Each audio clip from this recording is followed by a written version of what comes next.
Hi, my name is Mark Schulman. I'm editor-in-chief of HistoryCentral.com. And today I want to talk about the Shays Rebellion. Why was the Shays Rebellion considered an important event in American history? After all, as rebellions go, this really wasn't much of a rebellion. However, its impact was large, and it underlined what was wrong with the American government at the time, how the American government, the Confederation of States, was unable to deal with the problems that existed. So what was the Shays Rebellion? The Shays Rebellion was really the story of the state of America after the Revolutionary War. During the Revolutionary War, the soldiers who fought came from the different states, and it was the states that were mostly responsible for paying their salaries. However, the burden was uneven.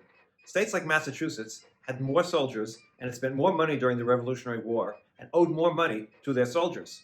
Well, what are they going to do to pay those soldiers?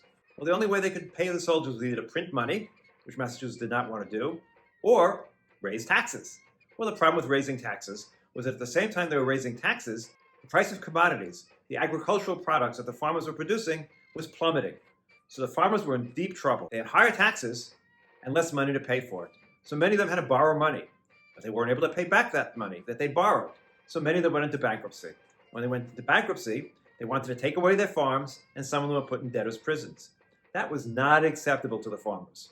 So the farmers began to organize, and they sent a petition to the government of Massachusetts, which was more or less ignored. Finally, they had enough.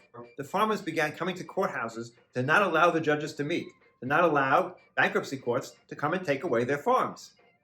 That was not acceptable to the government of Massachusetts. And Governor Bowdoin ordered the militia to stop them. The problem was the militia was the same farmers who were demonstrating, who were stopping the courts from meeting. So he had a problem. Couldn't do very much. The farmers were organizing. They picked Daniel Shays, who was the most senior Revolutionary War figure amongst them, to lead them. Governor Bowdoin decided to recruit a new militia, this from the area of Boston, not from where the farmers were from. His only problem? He didn't have money to pay for them. What did he do? He borrowed some money from the wealthy merchants of Boston, because the wealthy merchants of Boston were not willing to allow the farmers to get away with this. At the same time, the farmers tried to go to the armory in Springfield in order to get weapons. The militia that the governor sent got there first. And when the farmers arrived, they tried to storm the armory, but the militia was waiting. The militia was ordered first to fire above their heads. That didn't stop them. Finally, they were ordered to fire at the farmers who were trying to get into the armory.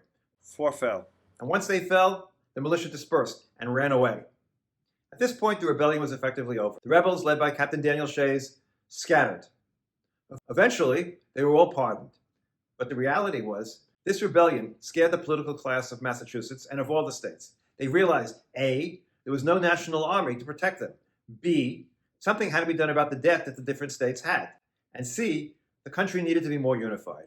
And all of these things led to the Philadelphia Convention that eventually developed a constitution that had a strong central government that was able to deal with these problems.